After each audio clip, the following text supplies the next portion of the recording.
Welcome to number 1 news. This is Shravani. Krishna జిల్లా అవనిగడ్డలోని కోడూరు గ్రామ పంచాయతీ అధికారులు అయ్యప్ప స్వామి దేవాలయానికి ఇచ్చిన నోటీసును వెనక్కి తీసుకోవాలని వందలాది మంది అయ్యప్పలు ప్రధాన రహదారి వెంబడి ర్యాలీ నిర్వహించారు.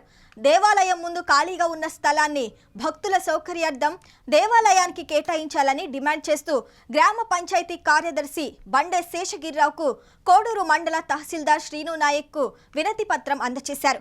గ్రామ పంచాయతీ అధికారులు దేవాలయానికి ఇచ్చిన నోటీసును వాస్తవ పరిస్థితులకు ప్రజా ప్రయోజనాలకు విరుద్ధంగా ఉన్నాయని, ఆ నోటీసును వెంటనే వెనక్కి తీసుకోవాలని భక్తులు ముక్త కంఠంతో కోరారు. దీన్ని కొంతమంది వ్యక్తులు ఇక్కడ కాలనీ వాసులు ఎవరికి లేదు, ఇద్దరు వ్యక్తులు, ఒక ఆయన గోలి సాంబశివరావు గారు, 2 సంగాబత్తుల నరసయ్య గారు, వీళ్ళిద్దరు కూడా ఫస్ట్లో తోలద్దని చెప్పడం జరిగింది. తర్వాత వాళ్ళు అప్లికేషన్లు పంచాయతీకి, ఎంఆర్ఓ ఆఫీస్కి, అట్లాగే కలెక్టర్కి అన్నిటి కూడా చెప్పడం జరిగింది. వాళ్ళు వచ్చి సర్వే చేసి ఇది దేవాలయం వాళ్ళు ఉపయోగించుకుంటున్నారని వాళ్ళు రాసి ఇవ్వడం జరిగింది. తర్వాత నారా లోకేష్ గారికి దానిలో వెళ్ళి ఇవ్వడం జరిగింది. అంటే ఇక్కడ వేస్ట్గా ఉన్నది ఆ నెంబర్ కలిసి పూర్వకాలంలో మా కాలనీ వాసులకి మరుగుదొడ్ల స్థలం అది. ఆ స్థలం మాకు ఇస్తే ఇప్పుడు మేము కొద్దిసేపు అంగన్వాడీ స్కూల్ కట్టుకుంటామని, ఓసారేమో వ్యూవర్స్ కమ్యూనిటీ హాల్ కడతామని నారా లోకేష్ గారికి చెప్పడం జరిగింది. చెప్పినప్పుడు ఆయన కలెక్టర్కి ఆదేశించడం, అట్లాగే మన ఎంఆర్ఓకి వాళ్ళందరూ ఆదేశించడం వల్ల వాళ్ళు వచ్చి చూడటం జరిగింది. నిన్న మళ్ళా నారా లోకేష్ గారికి భావనారాయణ స్వామి గారు వెళ్ళడం జరిగింది.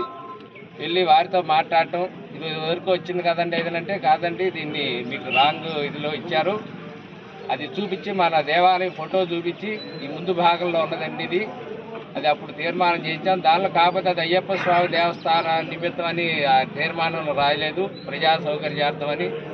ఆ కాజుతో వాళ్ళు దాన్ని చేసుకుని దీన్ని ఇబ్బంది పెడుతున్నారు. దేవాలయం అంటే దేవాలయం ముందు స్థలం ఇది, అందరూ ప్రజలందరూ లోపలికి రావాలంటే అది ఉండాల్సిందే అని చెప్పడం జరిగింది. చెప్పిన తర్వాత వాళ్ళు స్పందించి అమ్మటే కలెక్టర్గా ఆదేశం చేసి అక్కడ వాతావరణం ఏంటో చూసి దాన్ని సాల్వ్ చేయమని వాళ్ళకి చెప్పడం జరిగింది. ఈలోపు మనం ఎంత తిరిగినా పంచాయతీ తీర్మానం ఉండాలి కాబట్టి, మనకి పంచాయతీలకు సుప్రీం పంచాయతీ సెక్రటరీ కాబట్టి మనం ఎన్ని చోట్ల తిరిగి వచ్చినప్పటికీ స్థలం అంతా కూడా వాళ్ళ పేరునే ఉంది. ఇప్పుడు వెళ్ళి పంచాయతీలో మాకు ఆ స్థలాన్ని మళ్ళీ 131 తీర్మానం ప్రకారంగా దేవాలయం వారు ఉపయోగించుకున్నట్టుగా దేవాలయానికి ఆ స్థలాన్ని కేటాయించాలని, అట్లాగే పంచాయతీ సెక్రటరీ గారికి, అట్లాగే ఎంఆర్ఓ గారికి ఈ రోజున మెమోరా ఇవ్వడానికి బయలుదేరాం. కాబట్టి అందరూ సహకరించి ఈ కార్యక్రమాన్ని, ఈ స్థలాన్ని దేవాలయానికి కనుక వినియోగించుకునే విధంగా అందరూ కూడా సహకరించి దేవాలయానికి వచ్చేట్టు చేయవలసిందిగా మరీ కోరుతున్నాం. ఆ ప్లేస్ ఉండబట్టి ఇక్కడ గుడి కట్టడం జరిగింది. ఆ ప్లేస్ మనకి ఇస్తారనేది ముందే ఉండబట్టి పోయిన ప్రెసిడెంట్ గారు వెంకట సుబ్బారావు గారు వాళ్ళందరూ, మండల ప్రెసిడెంట్ గారు కానీ, వెంకటేశ్వరరావు గారు కానీ, అర్జునరావు గారు కానీ, వీళ్ళందరూ ఆ స్థలం మనకి ఇప్పుడు ఆ రోజుల్లో పంచాయతీలో పెట్టి మనకి కుటుంబం కానీ మనం ఈ గుడి కట్టడం ఇదంతా ముందు కట్టడం జరిగింది. ఆ కట్టిన దానివల్ల ఎవరికి కాలనీ వాసులకు ఎలాంటి ఇబ్బంది లేదు. మనం వస్తాకి వెళ్తాకి అన్నిటికీ మనకు మార్గం అది లేకపోతే మనం గుడిలోకి రాలేదు.